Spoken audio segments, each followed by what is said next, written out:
పాలస్తీనా ఒక ఉగ్రవాద దేశం. హమాస్ అనేటువంటి తీవ్రవాదులు నడిపే దేశం. ఆ పక్కన ఉన్నటువంటి లెబనాన్ కావచ్చు, యెమెన్ కావచ్చు, ఇవన్నీ తీవ్రవాదులు నడిపే దేశాలు. అవన్నీ కూడా ఇస్లామిక్ సామ్రాజ్యాల కోసం నడుస్తున్నటువంటి వాళ్ళందరూ ఇజ్రాయెల్ని వ్యతిరేకిస్తుంటారు.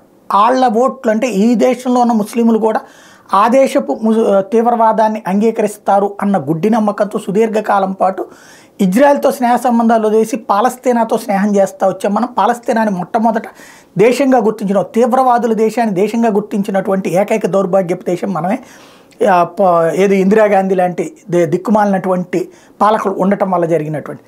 ఇప్పుడు అలాంటి సందర్భంలో హమాస్ తీవ్రవాదులకి వ్యతిరేకంగా ఉన్నటువంటి ఇజ్రాయెల్కి మనం మొదటి నుంచి సపోర్ట్ చేస్తూ వచ్చింది. గతంలో వాజ్పేయి టైంలో అద్వానీ వాళ్ళ దేశానికి వెళ్ళడం, ఆ తర్వాత నరేంద్ర మోడీ ఇజ్రాయెల్కి వెళ్ళడం, నెతన్యాహు మన దేశానికి రావడం, ఇట్లా అంతా జరిగింది.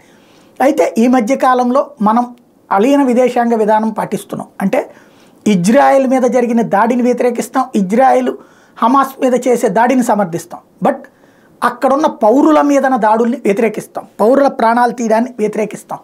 నిన్న జయశంకర్ అదే విషయాన్ని మరొకసారి స్పష్టం చేస్తే అది ఇజ్రాయెల్కి వ్యతిరేకమే అన్నటువంటి ధోరణిలో ప్రొజెక్ట్ చేసుకొచ్చినాయి అంతర్జాతీయ మీడియా.